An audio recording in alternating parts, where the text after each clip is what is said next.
और आइए एक बड़ी खबर इस वक्त की आपको दे दें।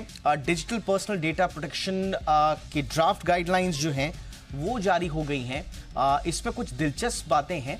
जब मसलन उपभोक्ता जब चाहे अपना कंसेंट वापस ले सकता है। डेटा की जो सुरक्षा है वो अब प्लेटफॉर्म की जिम्मेदारी होगी। भाषा जो है वो स्पष्ट और आसान शब्दों में रखना जरूरी होगा। और भी कुछ है, डेटा ब्रीच की जानकारी या सूचना अगर मिलती है तो उस पर तुरंत एक्शन भी लेना होगा। तो बहुत सारी डिजिटल पर्सनल डेटा प्रोटेक्शन के जो ड्राफ्ट नियम हैं उसमें ये कई इंपॉर्टेंट बातें उभर कर सामने आ रही है। थोड़ी डिटेल ले लेते हैं। अमरीश पांडे मेरे सहयोगी इस वक्त मेरे साथ जुड़ चुके हैं फोन लाइन के जरिए। बताइए अमरीश।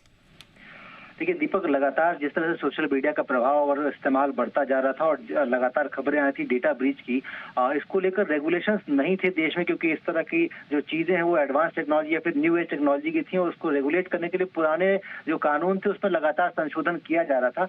उसकी जगह पर सरकार ने पिछले साल एक नया कानून, ऑल टुगेदर एक नया कानून जारी किया था, जिसके तहत इस तरह की तमाम गतिविधियों पर नजर, निगरानी और उसकी मॉनिटरिंग कैसे की जा सकती है, उसके लेकर क्या नियम होंगे, उन नियमों के तहत किस तरह से कार्रवाई होगी, ये सब कुछ व्यवस्था की गई थी।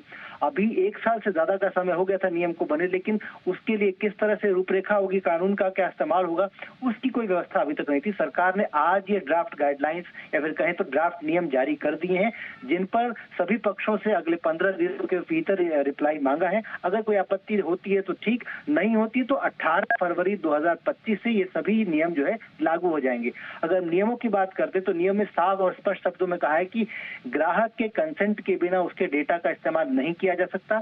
उसका डेटा कहाँ स्टोर किया जा रहा है, उसके डेटा का किस तरह से इस्तेमाल किया जा रहा है, इसकी उसको पूरी तरीके से जानकारी देनी होगी। सभी जानकारियां साफ स्पष्ट शब्दों में और उसकी भाषा में ही होंगी।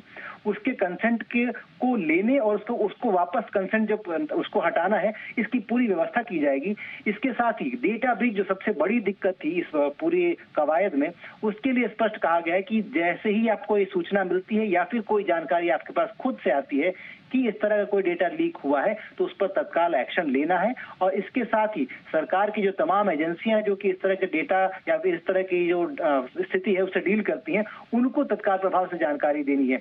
ग्राहक को उसके डेटा के बारे में ये बताना है कि वो कितना वल्नरेबल था। इसके साथ ही उसको तत्काल प्रभाव से ये सूचित करना है कि वो अपने पासवर्ड और उसको जो है किस तरह से सेव कर सकता है। कुल मिला के जो यूजर है उसका ध्यान जरूर रखा गया है।